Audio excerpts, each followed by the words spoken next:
Welcome to the Travel Squad podcast, where adventure meets inspiration. We're your hosts. I'm Brittany. I'm Kim. And I'm Jamal.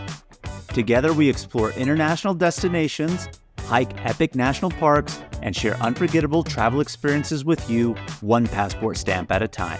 Our mission is to inspire you to travel by showing you how you can make it work no matter your budget, schedule, or experience level. We bring you along so that you can laugh, get excited, and start planning your own trip. So grab your ticket and your passport. And don't forget your travel insurance. And get ready to embark on a new adventure with us around the globe. Hello, fellow travelers. Hey, Squaddies. Welcome to this week's episode of the Travel Squad podcast. Today, we're continuing on our Thailand trip and taking you to Chiang Mai. So last Tuesday, we released our episode on Phuket, and from Phuket, we flew directly here to Chiang Mai. Chiang Mai was our last stop in Thailand, and it was a place where we spent the most amount of time. We spent 5 full days in Chiang Mai, and I am really happy with this decision because I loved it. It was my favorite city that we visited. Oh, I'm really interested to see why you liked it so much, because when I went to Thailand, I did not go up here. Loved the Southern Islands. So let's get into it. Tell us a little bit about it since I have not been. Well, just in general about Chiang Mai, it's in northern Thailand, and it's actually the largest city in northern Thailand at 1.2 million people. I think I remember that I read a fact that it's actually the second most populous city in Thailand, of course, Bangkok being number 1. So then Chiang Mai here is number 2 at 1.2 million. Like I mentioned, it's in the north end of the country, so it's about 435 miles north of Bangkok in a mountainous region called the Thai Highlands. And this is just a hill and mountain range that's all interconnected through Laos, Burma, and China, linking all the way to the Himalayas. So you asked a little bit, Kim, like, oh, you're interested to hear why we liked it? One of the reasons is I just really felt like we were in hillside jungles up here. It was really nice. Even though it's warm, it's not as humid. You're in a bit more nature. And I really enjoyed it for that. And of course, Chiang Mai is known for its many temples, national parks in the vicinity, elephant sanctuaries, and it really is a classical city.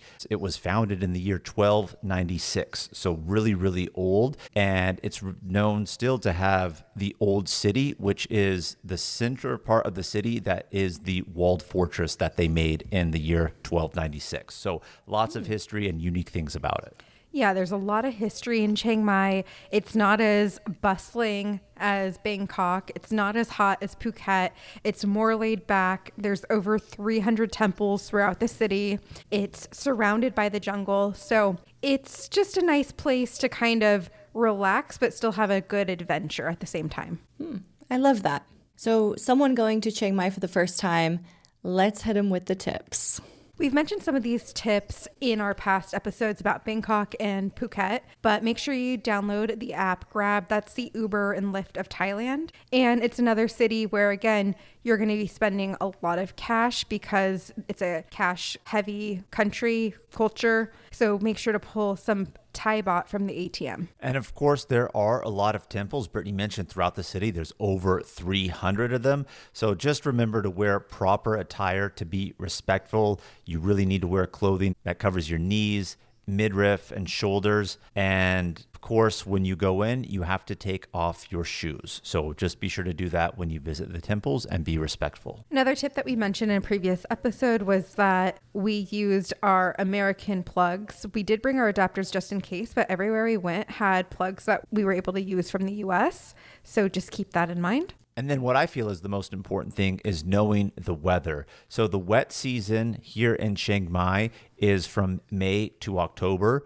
The cool season is November to February. So this is when most people actually visit Chiang Mai and Thailand in general. But keep in mind, when we say cool, it's not really cool or cold. It's just the most temperate and coolest that it actually is.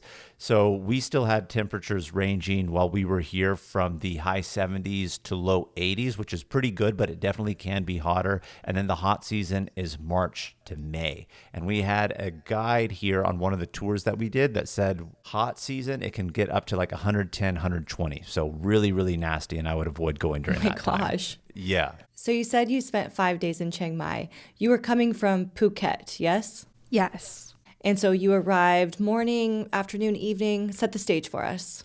Yeah, we took a flight from Phuket to Chiang Mai. It was at 9 a.m. and it took about 2 hours to get to Chiang Mai. So we landed around 11 a.m. on our 7th day of the trip.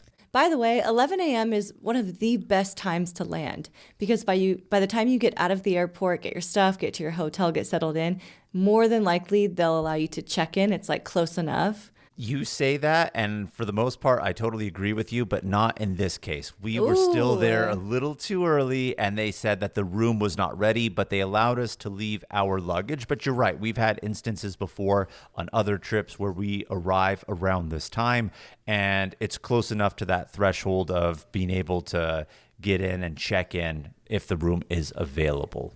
But I also want to mention something about our flight is we did fly a domestic carrier within Thailand. We flew Thai Air Asia. And let me tell you, they got us, and not in a good way. What happened? So, flights are cheap. You can find really cheap flights throughout Thailand domestically. Cheap, what are we talking? Like $12, $50? Not that cheap, but I believe off the top of my head, when I booked this flight for me and Brittany from Phuket to Chiang Mai, it was no more than $150 for both of us. So about $75. Okay. But when you fly from the US to Thailand, you can bring 50 pounds in your luggage. Well, if you fly domestically in Thailand, the weight limit is usually 33. So we were over, and they charge you per kilogram that you go over. So we ended up paying $150 extra in baggage fees for this flight. Ooh, not so cheap now, is it? It's not so cheap. And actually, I think the flights that I purchased, of course, included checked luggage, and it didn't really tell me what the weight limits were. So that's kind of something to keep in mind if you are going and bringing a larger suitcase, is that getting to Thailand, yeah, probably not going to pay anything. But when you're flying within Thailand or maybe even to another country from Thailand, those weight limits are different in other countries. So be sure to check it out so you don't have that high baggage fee. So we did have that, but it is what it is in the grand scheme of things. We needed our luggage. What are we going to do? So we went and checked into our hotel.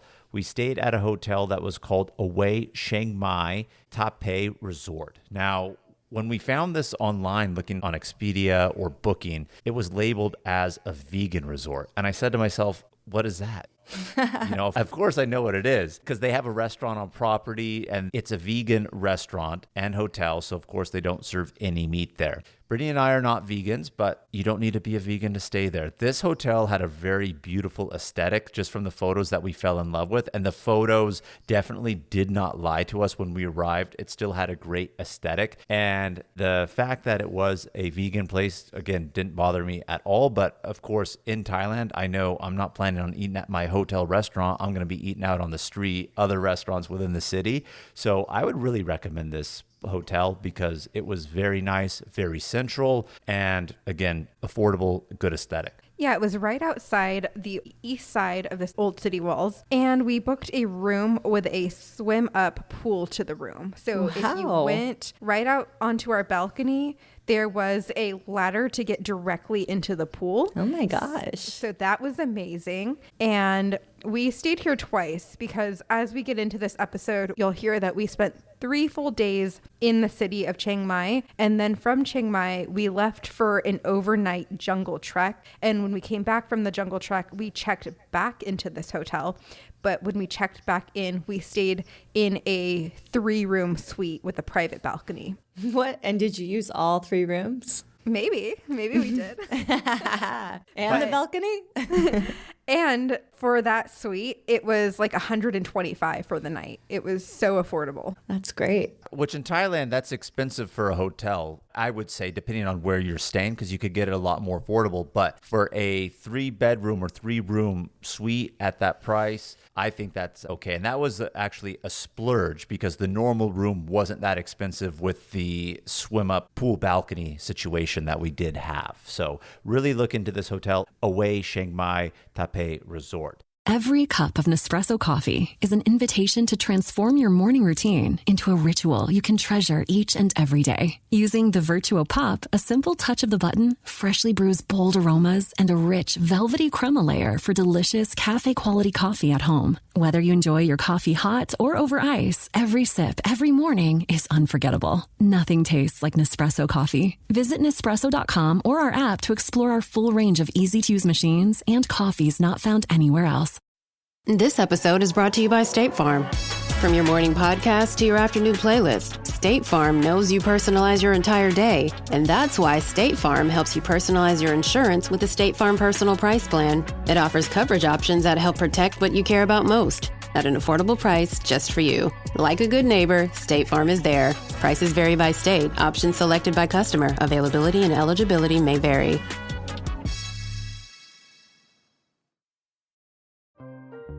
This episode is brought to you by Atlassian. Atlassian makes the team collaboration software that powers enterprise businesses around the world, including over 80% of the Fortune 500. With Atlassian's AI-powered software like Jira, Confluence, and Loom, you'll have more time to do the work that matters. In fact, Atlassian customers experience a 25% reduction in project duration per year. Unleash the potential of your team at Atlassian.com. Atlassian.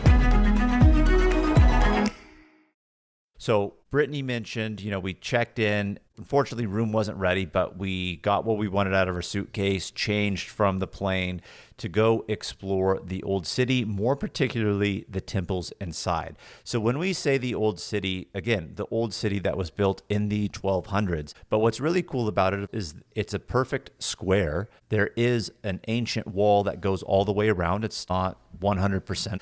It's crumbled in some places. Of course, they've retrofitted it a little bit, but really cool to go into the old city. And the old city is also perfectly squared with a moat. So you really get this awesome aesthetic of like, okay, I got to cross a bridge to go over the moat. Is there Here's water the in walls. It? Yeah, absolutely.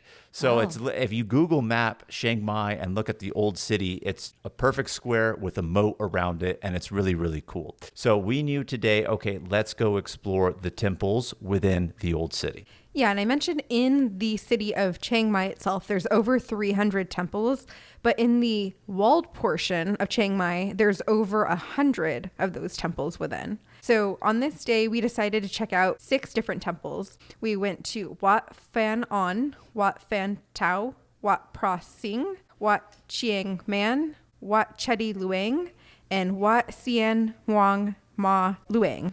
And again, forgive us for the pronunciation on it. I really did try to Google online to figure out how to say these phonetically, and it was very difficult to find. But nevertheless, if you Google top temples within city walls of old Chiang Mai, these ones are absolutely going to come up 100% as the must-sees. And we're not going to go one by one into each one because they're all temples, but they are all really unique, really beautiful. It's not just a temple, it's the temple grounds, and there's a lot of hidden gems on them. And they all have a part called the Vihan, which is the actual Buddhist temple, which houses the Buddha images used for prayer, meditation, and religious ceremonies. And then usually there's a chidi on the grounds, which is a Buddhist monument or shrine that holds the relics. So when you're at these temples, make sure you're going into the temple if they allow it, and then also exploring the grounds around it. If I were to mention one in particular, I would mention Wat Chedi Luang, because for over 500 years, it was the tallest structure in the region, and it housed the famous Emerald Buddha for a really long time.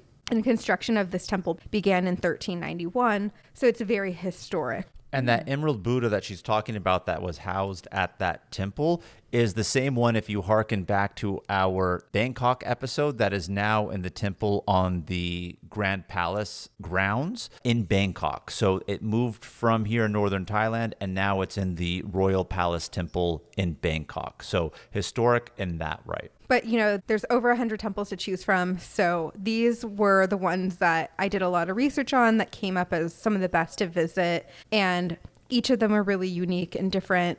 And we've made a Chiang Mai itinerary. So we list out all of the different ones that we visited with pictures so you can see really what you're going to do every day. I know in the itinerary, we do give a route to take, how long to spend at each one, prices, that kind of stuff. But can you tell me a little bit about, do they charge to get in? And are you having to take the Grab between them, or are they walking distance near each other? We walked between all of these, so we did not have to use a Grab to get between any of them. And many of them are free. A few of them do charge, but it was a lot less expensive than the ones in Bangkok. The most expensive one I think we paid for in Chiang Mai was maybe like 50 baht, which is a little under $2 a person, versus in Bangkok, the Grand Palace was $15 a person. Mm-hmm. And you had a really good question, Kim, of if we had Grabs, tuk-tuks, if we walked. Within the old city, it is rather large, but it is a perfect square, so it is very easy to walk. So if you go on trips and say, oh, I'm a walker, you can do it. It is a good walk, but it's not anything like, oh, I walked 10 miles today, if you stay within the walls. So very, very easily walkable. Inside the walls, is it mostly historic landmarks, sites, or do people live there in homes? People live there in homes. There is a lot of historic things, but most of the historic stuff, of course, are the temples. Otherwise, it is a modern city within, with shops, restaurants, hotels, homes. There was even a school inside that we passed, a big one. So I would wager to say that the most historic stuff in there is going to be the temples and, of course, the wall itself. We actually did pass that school that Jamal was talking about, and across the street from the school was a stand selling jackfruit. Have you ever tried jackfruit, Kim? I think maybe, but it's not memorable. How was it? It was so good. It was so good that we had to get a package every single day. Oh my that we were in gosh. Chiang Mai. And what was it? The package only has maybe 10 pieces. And so we would just put that in our fridge and have it for breakfast every morning. And it was really the freshest, juiciest, delicious jackfruit I've ever had.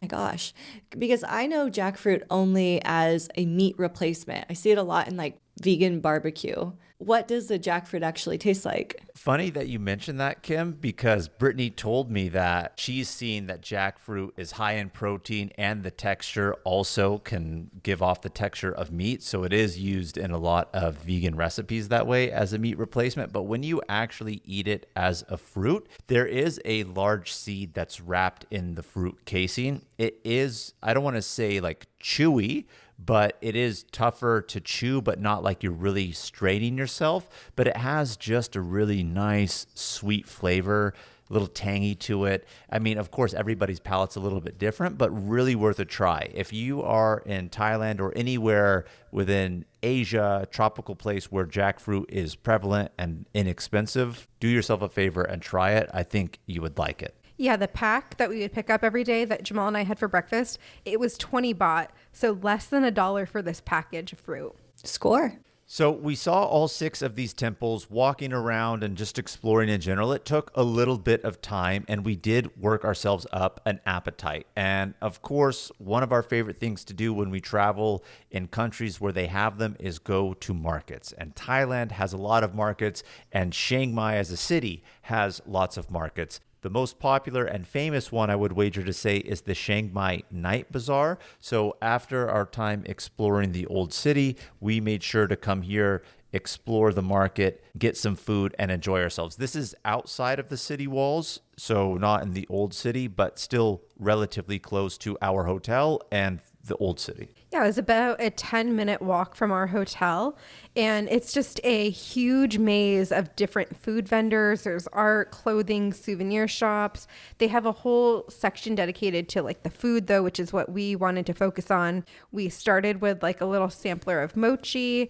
We ended up getting satay, pork belly, gyoza, and everything we had was so delicious. Mm-hmm. So this is just a really fun place to go. And Brittany forgot to mention we ended up getting some more mango sticky rice as well, because we pretty much ate mango sticky rice every day that we were in Thailand. So fun place to go, enjoy the evening. And something maybe not known about Thailand, but makes sense if you really think about it, is they allow for open alcohol. So I'm not saying this is like Bourbon Street in New Orleans or Las Vegas, but while you're in the markets, they're selling alcohol, Oh, yeah. some local Thai beer. and you can just stroll the market, have a beer in your hand, no problem whatsoever. So if that's your thing, it also makes it for a nice, relaxing, enjoyable evening. I forgot to ask you this on our Phuket episode, but did you see buckets in Phuket when you were there? Like buckets of beer? Buckets of a cocktail. I did not see buckets of a cocktail. No way. You didn't No, see we didn't any? see that. No. Oh my God. When I went, like buckets were the thing. It was like 2 Red Bulls, vodka, and ice. And I don't know what else, but no buckets? I'm sure they were there, but we weren't paying attention because really when we were in Phuket, can't miss them. we were on our own private beach at our hotel. But when we were on Bangla, of course, we're people watching. And by people You didn't see watching, any buckets? No, did we not didn't see see any any buckets. Oh my buckets. gosh. Wow. Times and so have changed. no buckets in Chiang Mai, I guess. No, but No. Chiang Mai is a little bit more relaxed. I would not even equate it to being anything wild like Phuket at all. You can still have fun. There's lots of bars to go to that are very, very lively, but nothing like Phuket in that way. Wow. Well, you guys just blew my mind. And Squatties, I'm going to blow your mind right now because Brittany mentioned earlier that we have a Chiang Mai itinerary. We do have it. We'll link it in the show notes. It's on our shoptravelsquad.com.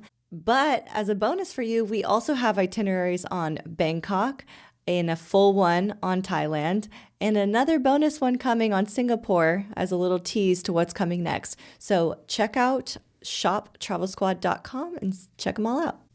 This is a message from sponsor Intuit TurboTax. Taxes was getting frustrated by your forms. Now, Taxes is uploading your forms with a snap, and a TurboTax expert will do your taxes for you. One who's backed by the latest tech, which cross-checks millions of data points for absolute accuracy, all of which makes it easy for you to get the most money back guaranteed. Get an expert now at TurboTax.com. Only available with TurboTax Live Full Service. See guaranteed details at TurboTax.com/guarantees. When you think about your future, you know what calls to you.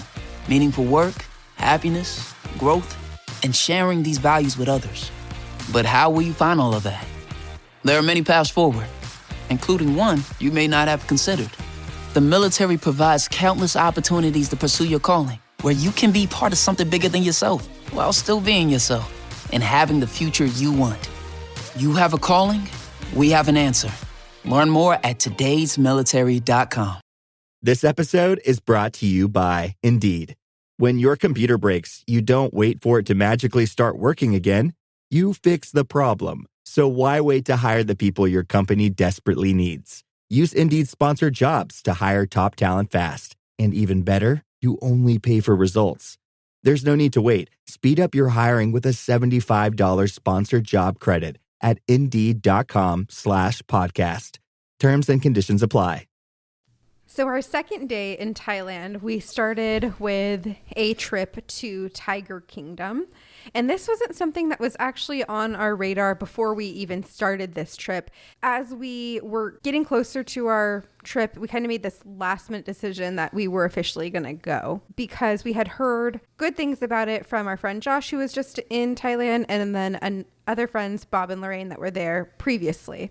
But I will say, going to a place where animals are bred in captivity is a really sensitive topic when it comes to the ethical component or not. So their website did state that their animals are never chained, never sedated, declawed, or defanged. So we did feel good about that portion of it. We did. And so Tiger Kingdom is a place where you can go and do multiple things with the tigers. You can just go and look at the tigers in captivity as if it's a zoo. You can actually go into the enclosures with them in the habitat that they have for them and pet and play with the tigers. So that's where Brittany's saying, of course, sensitive topics. Some people would say that, of course, you should never do anything like that. But again, we got feedback from some people that this was a really fun experience, and we were very intrigued by it because tigers are native to Thailand. They are endangered, of course, but tigers are native to Thailand and in their jungle region. So it's not like, oh, let's just throw tigers here for tourists in that sense of things. These are native animals to the country and even in this region.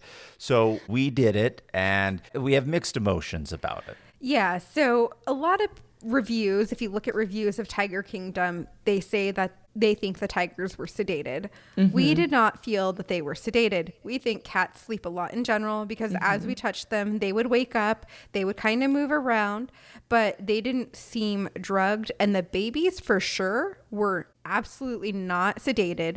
They were pouncing on each other. They were playing with each other. To be completely honest, the baby tigers were the most terrifying part of the experience.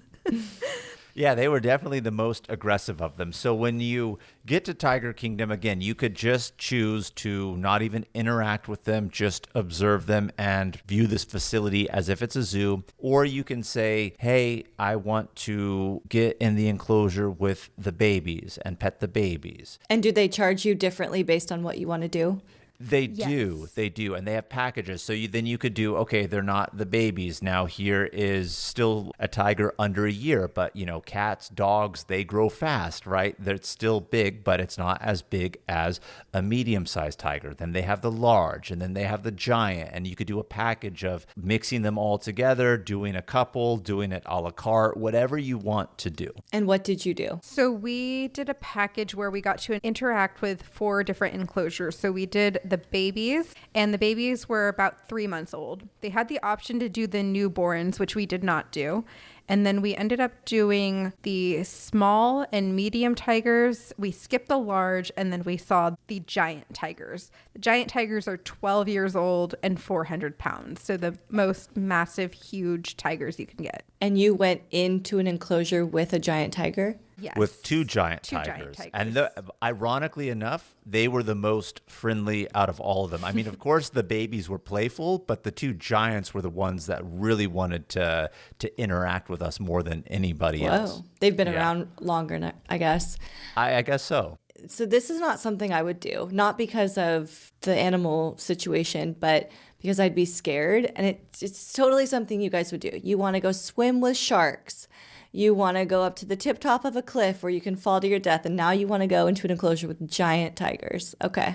That's Brittany wanting to go to the tip top of a cliff where she can fall and swim with sharks. That was great white cage diving, which turned out to be a bust when we were in South Africa, unfortunately. But yes, we do have that zest and spirit in us when it comes to seeing wildlife, right? And I just want to say something real quick while we're on Tiger Kingdom, because again, some of the reviews, if you look at online, were like, no, we don't think anything is wrong ethically about it. Then some people complain. You just really don't know, right? And the perspective I think Brittany and I had, just going back to when you were saying that about Africa and the great whites. Well, when we were in Africa, we did a walk with the lions situation. And these were actually rescued lions that were taken from the wild by people inappropriately to try to domesticate. Then they didn't want them anymore. And of course, at that point, they can't release them back into the wild.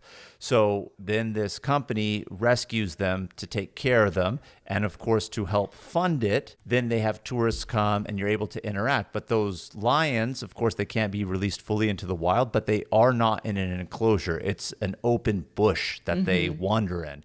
And I really thought that this was going to be something to that degree.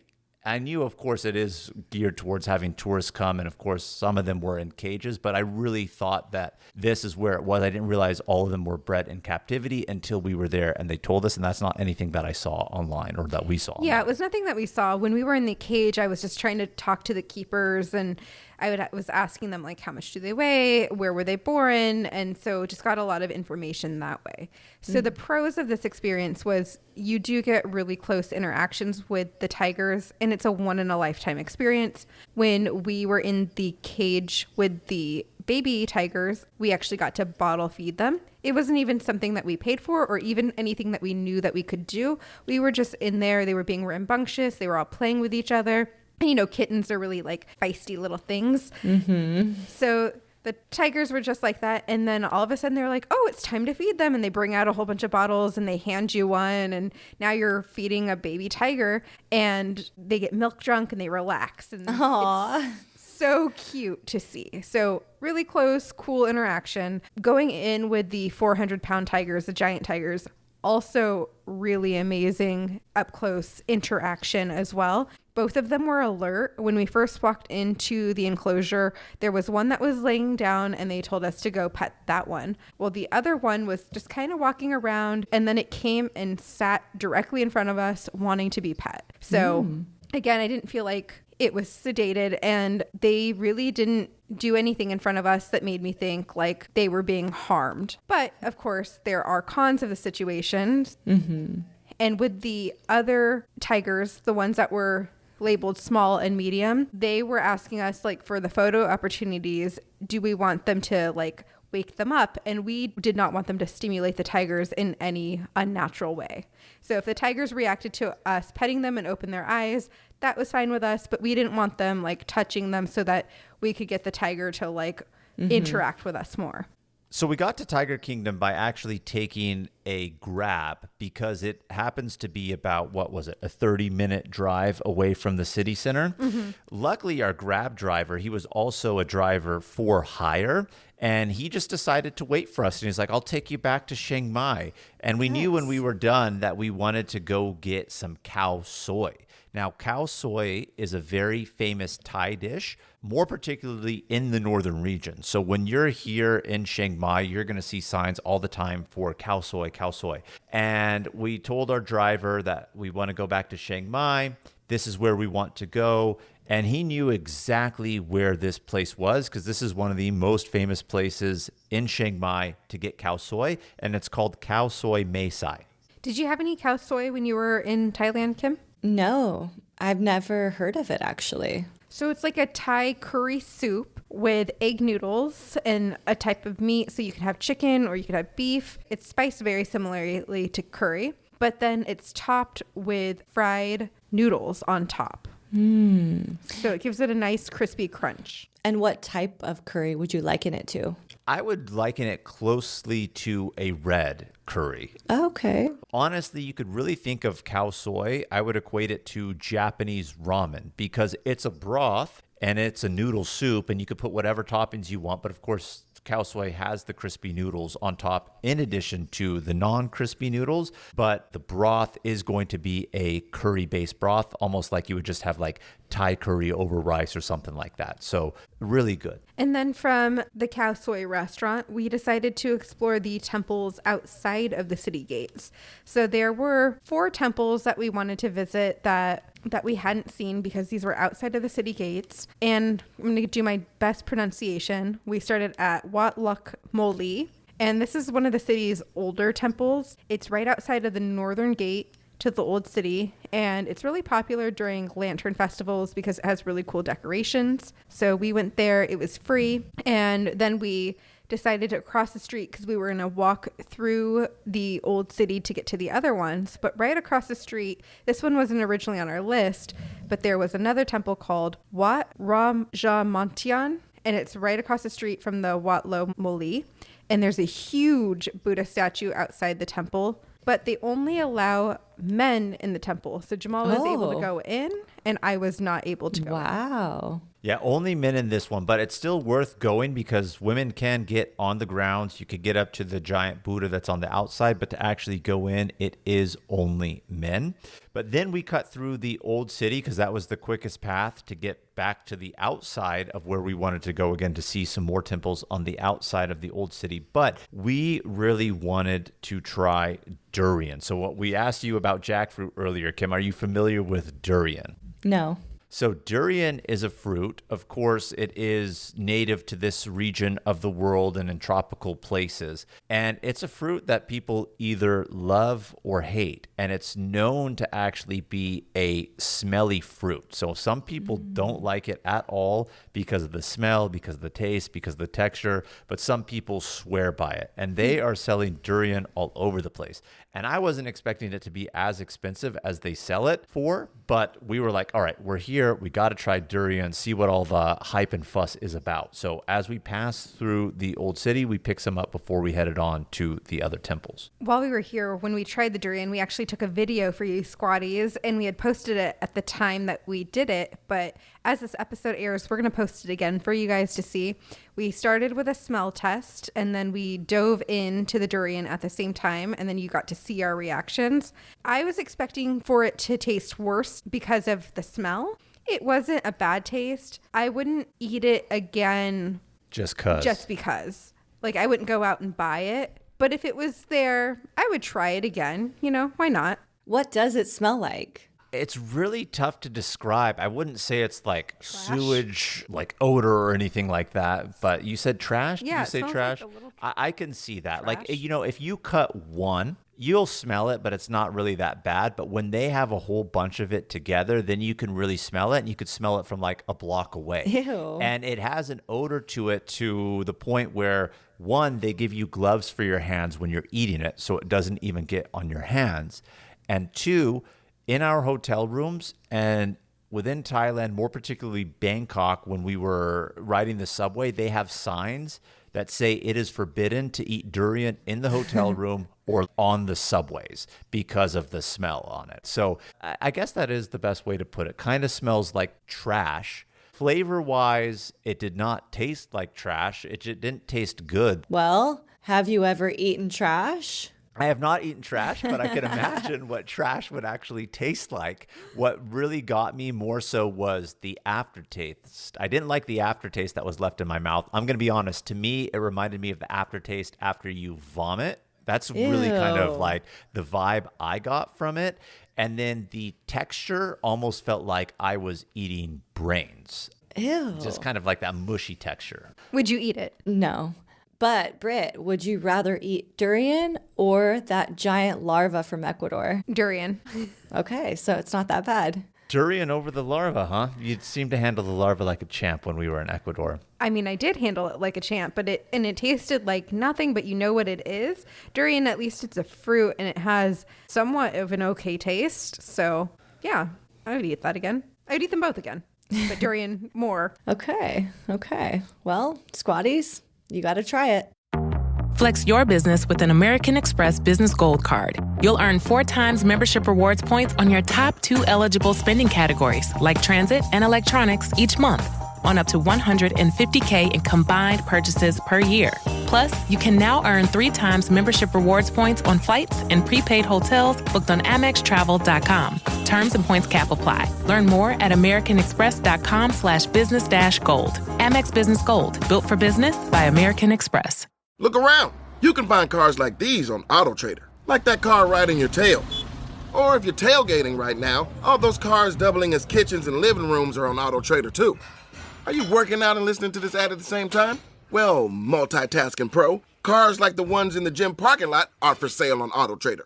New cars, used cars, electric cars, maybe even flying cars. Okay, no flying cars, but as soon as they get invented, they'll be on AutoTrader. Just you wait. AutoTrader. Don't miss your window of opportunity. Upgrade your space now during Blinds.com's anniversary sale and save up to 50% site-wide.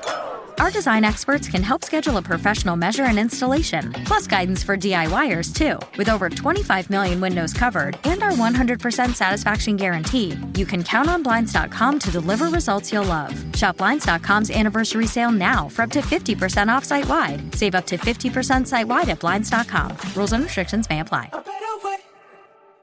And then we went and saw 2 of the beautiful Burmese temples that were also near a hotel. And then we just took a quick break before we went out and got massages. We mentioned in our Phuket episode that I got a 1-hour deep tissue Thai massage. And Jamal did not get a massage that time. But this time, I think in Phuket it was an hour and a half, wasn't it? No, it was an hour. Okay. But I saw that there was an advertisement at one place, and it was a 2-hour massage with foot, back, a hot compress, and it was a Thai massage. And it was $20 for this whole 2-hour experience. And Jamal was like, no, that's too long for me. So he just got a 1-hour traditional Thai massage. What did you think, Jamal? I mean, it just confirmed my opinion. I'm just not a massage person, honestly. Maybe I'm just not a Thai massage person. Oh, I hate Thai massages. Yeah, but you're in Thailand, you're going to get Thai massages. Right. You're going to find very rarely that it's just a back massage. They're too rough. Yeah. And I don't mind it, actually. And you could tell them to go a little bit softer. They don't listen. They don't. Yeah, they don't listen. Well, yeah, that's true. Maybe here in the U.S. they listen. No, in Thailand, they don't. They don't listen. Well, what's so funny is you guys think it's too rough. I'm over here snoozing away. Jamal's hearing me like gently snore. Oh yeah, we're like right next to each other. So this wasn't in a private room, right? So I mean, we started off with our massage, and when you start off with the whole experience, they first wash your feet. They have somebody who washes your feet, and then they took us up to the room, and it wasn't in a private room. So they took me and Brittany to the same room together, but Brittany got her feet washed first, so she was already in and changed and ready to go, waiting for her masseuse. I get in there, and then of course they're like, go ahead and change. And so again, not a private room, but they have little curtains blocking the area, so you have the privacy while you're actually changing. And then my masseuse comes in, and as soon as she comes in and starts massaging me, she starts talking to the other masseuse who's working on Brittany. I hate that. I get that you're working and you're probably bored, don't really want to be rubbing on strangers, but to me, it ruins the experience when somebody's talking, giving a massage. It's like, that defeats the whole purpose.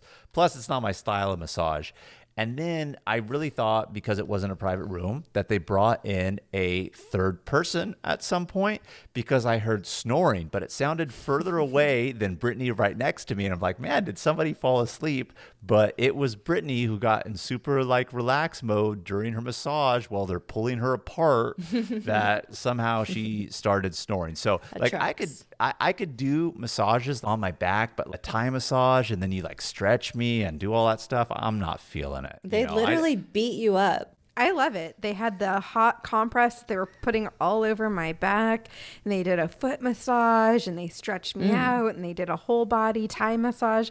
That's my thing. I love it. I like deep tissue massages. You guys like the more gentle thing. So you know what the best part of the massage was for me? What? When it was done. The like end. That was literally like the best part of the massage. Yeah. You know, I tried to talk Jamal into a more of a luxury spa experience, and he was like, it's a Thai massage. What's the difference? He's like, all you're doing is paying more. But I think if I were to go back, there was a luxury spa, and I have it in our itinerary for you guys.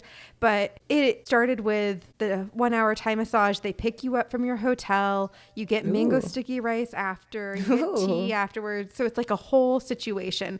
And then when we were done with this massage, Jamal was like, maybe we should have done the luxury experience. Well, maybe because the massage would have still been the same, but I felt like I would have gotten something in terms of being picked up and sticky rice and tea to make it feel like a spa.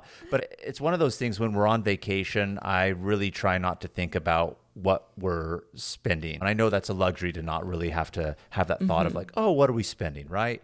But when I can get a massage on the street for $5 and then the same massage, and the only difference is I get tea, mango sticky rice, and a hotel pickup when I don't really need the hotel pickup, and they're charging me $35 for that, then I'm thinking to myself, I don't need to do that because I'm getting ripped off. You know what I mean? And that's where my thought process was on the massage. Yeah, I get that. Let me ask you this about your massage. When you were laying down, were you naked as you normally would be? No, they had like little thin linen pajama type clothing for you. Okay. When I had a massage in Thailand, they had this teeny little thin towel that in America, you know, they have a sheet, they pull out your leg, they keep you very well covered. My experience was this teeny tiny little towel that basically she would pull off every other move she made. I know you did multiple massages in Thailand. Did you have any little towels like that? No, I always had like thin linen pajama type things that they put me in, and then they just rolled me out. And did you happen to get a happy ending either? No. I did not, you know. Brittany was right next to me. I thought it would be a little inappropriate. If we were in a private room, I may have just decided to be wild, Kim. I don't know, you know. Okay. Squatties, before we move on to the next day, I do want to remind you that we have a hack that will get you upgraded for free on flights. Now, there are some stipulations around it. You have to go at a certain type of a flight and you have to do certain types of things. We will share our hack with you All you have to do is leave us a 5-star written review on Apple Podcasts or Spotify. Send us a screenshot of it, either Gmail, travelsquadpodcast@gmail.com, or Instagram DM us at Travel Squad Podcast. We will send you that hack. Oh my God, it's the coolest thing ever. Hey guys, have you heard of Goldbelly? Well, check this out. It's this amazing site where they ship the most iconic, famous foods from restaurants across the country, anywhere nationwide. I've never found a more perfect gift than food. They ship Chicago deep dish pizza, New York bagels, Maine lobster rolls, and even Ina Garten's famous cakes. Seriously. So if you're looking for a gift for the food lover in your life, head to goldbelly.com and get 20% off your first order with promo code GIFT. Whether it's a movie night or just midday, Skinny Pop is a salty snack that keeps on giving. Made with just 3 simple ingredients for an irresistibly delicious taste and a large serving size that lasts. Deliciously popped, perfectly salted. Skinny Pop, popular for a reason. Shop Skinny Pop now. So our third day in Chiang Mai, we did an all-day Thai farm cooking class. And this is something that I was really excited about because we had heard from multiple people, our old roommate Josh included, that this was one of their favorite things that they did in Chiang Mai. I was surprised how much food you guys made. We made a ton of food. Yes. So it starts with an 8 a.m. pickup from your hotel. And then she takes the class to the local market and shows us different ingredients that are normally used in Thai cooking. Then we took the van to the farm, and then they showed us around the farm and showed us some of the ingredients that they grow organically at the farm. But there was 5 different dishes throughout the day that we were making. We were making a soup, a noodle dish, a curry paste, which then we would use to make a curry, a stir fry, and then we would end with a dessert. Did you book this on Viator or Get Your Guide, or how'd you book this? We booked it direct with Thai Farm Cooking Class. I have seen a lot of these cooking classes available to do through Viator or Get Your Guide. This company that we did it through, Thai Farm Cooking Class, I did not see him having it there. So I think they really just keep it to direct bookings. And our cat sitter, when we're out of town, and we cat sit their cat as well, when they were in Thailand, Lisa, she told us she did this one and she really loved it. So we knew regardless, we were just going to do this one based off of her recommendation. So once we got there, you would first get a demonstration of each dish. And then once the demonstration was over, you would go cook it. And then you would have an opportunity to eat it. And we basically repeated that for every step of the way. So Jamal and I decided to make 2 different things. So we didn't want to make the same dishes. We wanted to make 2 separate things so that we had more variety to choose from. We could split it and try separate things. So for the soup, we made tom kha, which I made, and then Jamal made tom yum.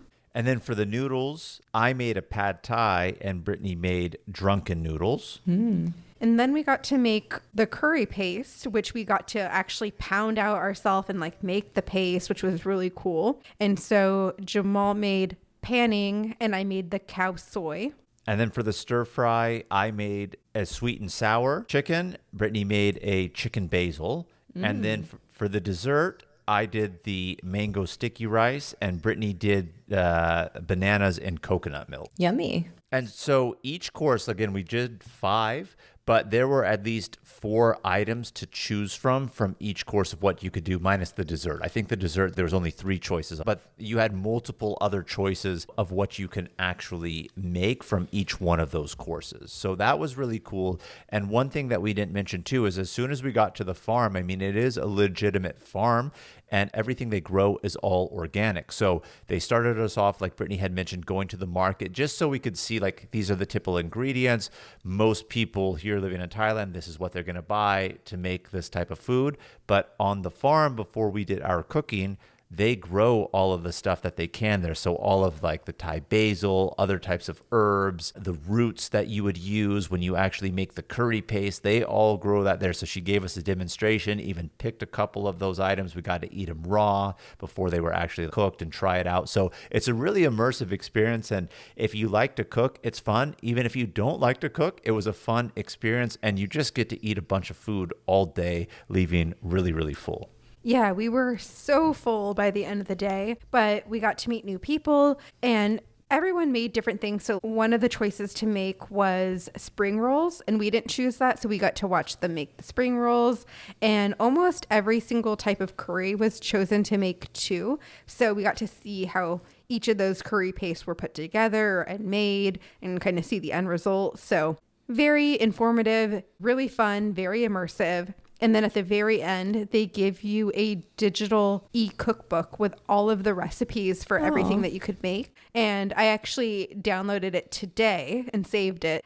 They make it so simple and easy that I feel like you could definitely make it at home in the US. Well, I know what Jamal's making next time we're together. I'm going to make you some Thai food. You already love my drunken noodles, but I'm going to have to differ up the recipe a little bit and try a different type of Thai dish that we cooked here at the Thai farm cooking class. So when we were done and taken back into town, because this was pretty much all morning and afternoon type situation, because we were done at 2:30. By the time we were done, taken back into town and got to our hotel, it was maybe 3:30, 3:45, something like that. So there was one more temple. We weren't templed out yet that we wanted to go see. And we're like, well, we just need to walk off all this food that we've been eating anyway. So we went to Wat Sri Supan. And this is a silver temple just south of the city walls. And when I say silver, I mean the temple itself is literally made of all silver. Now, I don't know if it's truly 100% solid silver or just silver coated, but it was really impressive to go see. You can get onto the grounds if you're a man or woman. You do have to pay to go in at this one, but this is like the other temple that we mentioned earlier, men only inside. So Brittany didn't get to go inside. I did. I took photos, but even looking at it on the outside, all silver, super impressive, really cool. Like what's on the inside? Is it... On the inside, they actually had some murals that you could look at. Of course, there is a Buddha at the center of the temple, as there always is in all temples. And even along the walls, I don't want to say they were relics, but there was like little cubbies that were covered with glass that they had artifacts on the inside of them as well. And then the doors were really ornately carved out of wood with traditional Thai design, Buddhist design and symbols. And it was just really beautiful in there. All of the temples, you could say like, oh man, I'm templed out. And I really thought I was too. But at some point you'll honestly get to the point where you'll say, well, do I need to see another one? But if you're passing it, it's very easy to just say like, yeah, let me go in. Why not? And then they're all uniquely different. So they're all kind of the same because they're temples, but they're all different too, that you don't really get that burnout, but you also blur the line of which one was what at some point if you see a lot of them too. And this one was just south of the wall. It was on the outside, and there was a market on the south side of the wall too. So we walked through that area because I decided that I wanted to get a haircut. And I figured, you know what? We're in Thailand and it's going to be very affordable. So I got my hair cut and I paid $10 to get it cut, wash and blow dry included. Wow. From a local stylist. She actually does it in her home. The bottom entry level to her home is her little salon, and then she has an upstairs portion, which I believe is her actual home. Where did you find her? On Yelp, actually. Oh, wow. Yeah, so there were quite a few hair salons in the area, and she actually had almost 100 reviews, and she was rated very highly. So I was like, okay, I'll do it. So we walked by before we went to the temple and asked, and I made an appointment, which was an hour or so later. So we went to the temple, then we went to the market, and then we went back for me to get my hair cut. Very cool. Ryan Reynolds here from Mint Mobile. I don't know if you knew this, but anyone can get the same premium wireless for $15 a month plan that I've been enjoying. It's not just for celebrities. So do like I did and have one of your assistants switch you to Mint Mobile today. I'm told it's super easy to do at mintmobile.com/switch. Upfront payment of $45 for 3-month plan, equivalent to $15 per month required. Intro rate first 3 months only, then full price plan options available. Taxes and fees extra. See full terms at mintmobile.com.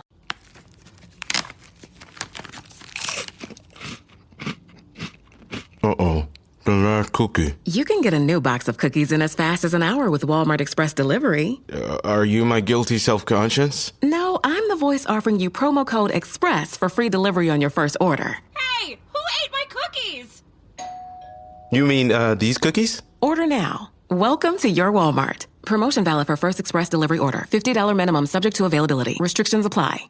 So the next day we woke up and we had our jungle trek. Brittany mentioned this earlier that we checked out of our hotel for one day. The reason why we did that is we had an overnight trek into the jungle that was with a local guide where we got to hike through the forest and then spend the night in the jungle. And then the next day, do a little bit more hiking, ending by taking a bamboo raft through the forest. So there was 9 of us total. They picked us up in a converted truck bed. So there was 2 benches. There was 4 of us on each side.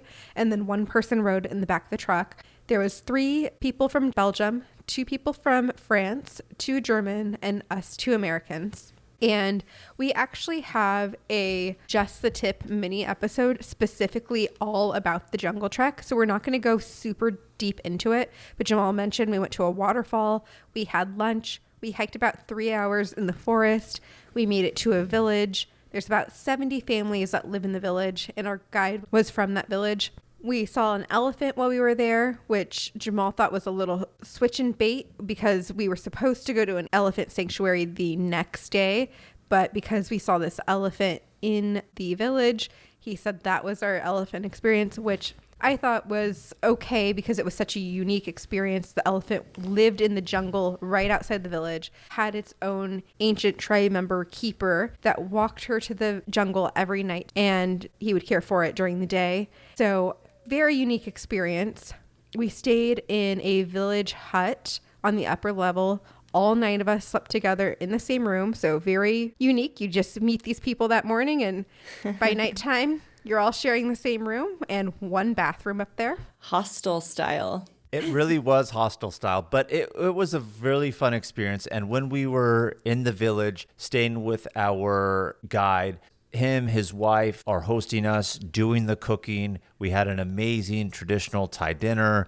They had breakfast for us in the morning before we started. Breakfast buffet? Yes, but no. I mean, it's not like a buffet, but she made French toast, regular toast. There was eggs, there was fruit, there was coffee and tea to have. So, of course, you can have whatever you want. I mean, it's not menu service out there, right? They're hosting you and serving you, but you had good options, and we did not go hungry. And so that was night number 1, really, is just hiking through. And then, of course, the next day is coming back home, getting back to Chiang Mai with a hike along the way, rafting down the river.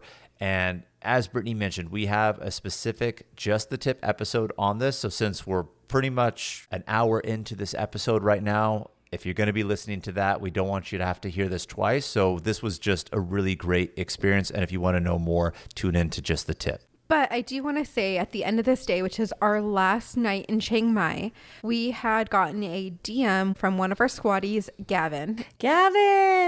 And he had reached out to us earlier in our trip saying, hey, I think I'm going to be in Chiang Mai at the same time you guys are. So we matched up our dates. We said we would get together this night. So once we got back from our jungle trek and got settled back into our hotel, Gavin met us at our hotel and we walked over to the night bazaar. And we all had drinks and food together at the food market in the bazaar. And then we also walked to a weekend market that was right outside of the gates on the east side near our hotel. And it was just so nice to meet a squatty in person. I love that. There's been a couple cases over the years where we've met squatties in person. And it's just so special to put a real life person, follower, friend to the name, to the screen, right? It really was. And it's not the first time that we've really had a long interaction with Gavin. I mean, we had him on as a guest on our podcast before, but you're right. Just meeting somebody in person, it's always that much more fun. I would say the thing that was the most disappointing about meeting up with Gavin when we were there is that you weren't there, Kim, and it wasn't a true squad meetup in that sense of things, but nevertheless, really fun. And any of you squatties who listen, if you're keeping track and tabs when we're on our trips, when we're posting on Instagram, let us know if you want to get together. We always love to meet up with you guys, just like we did with Gavin here. And I think that was a really great way to cap off our last night in Thailand. Yeah, so we had a really great time in Chiang Mai. This really ended our time time in Thailand as a whole. But stay tuned, squatties, because our next full-length episode is going to be on Singapore, because we did a 2-night stopover in Singapore as we made our way back home. Thanks so much for tuning in to this week's episode, squatties. Keep the adventures going with us on all the socials at Travel Squad Podcast, and send us in your future questions of the week. If you found the information in this episode to be useful, or if you thought we were just plain funny, please be sure to share it with a friend that would enjoy it too. Please subscribe, rate and review our podcast, and tune in every Travel Tuesday for new episodes. And squatties, sign up for our newsletter to stay up to date on everything happening with the podcast. Hear about the latest tips, advice, and amazing adventures we have in store for you. Bye, squatties. Bye.